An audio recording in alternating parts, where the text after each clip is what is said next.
Have you noticed the changes in the temperature or the frequent devastating natural disasters that have been happening all around the country? Today I'm talking about something important to every living thing on this planet, climate change. And just like us, climate change has a past, a present, and a future. Taking a look at the past, according to the Furkanside at NASA, sea level tide has risen 200 millimeters since 1900. That is 120 years.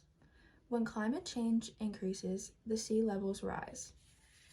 This has a negative effect on ocean life and overall quality of water.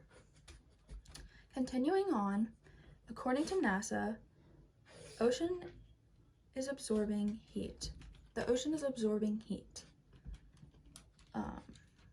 The top 100 feet of water shows 0.6 degree Fahrenheit increase. This is also negative for the sea life habitats and the drinking conditions of the water. Now we're going to take a look at the present. According to the World Health Organization, rising heat affects your labor conditions. This happens through heat waves, UV damage, and lack of drinking water. The labor conditions are very important for our society to function. And even though there's a lack of water and the water in the ocean is increasing, the water in the ocean is not drinkable. For example, according to the EPA, the Environmental Protection Agency, the pH levels have lowered and the acidity levels have increased. This data is from 1983 to 2018.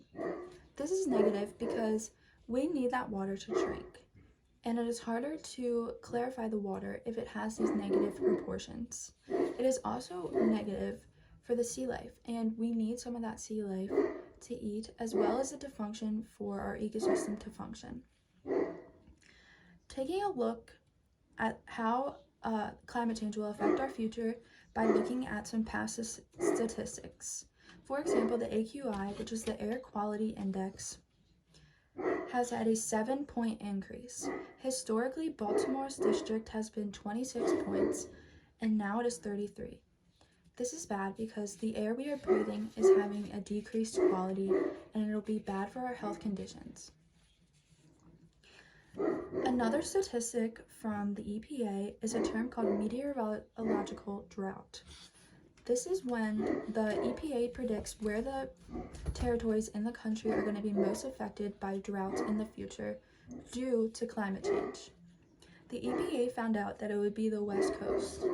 This is concerning because there are many people living on the West Coast, and heat and drought will have a major effect on their lives.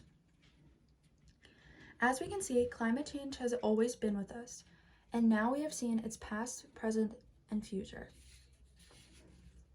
NASA says the effects of human-caused global warming are happening now, are irreversible on the timescale of people alive today, and will worsen as the decades come. So what should we do?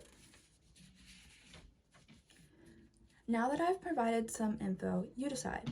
You can take a look at NASA's website or the EPA website, or even some research articles in the library. Or if you would like to get involved, you can visit your local wildlife centers or habitats and see what you can do to help them, or maybe just learn something.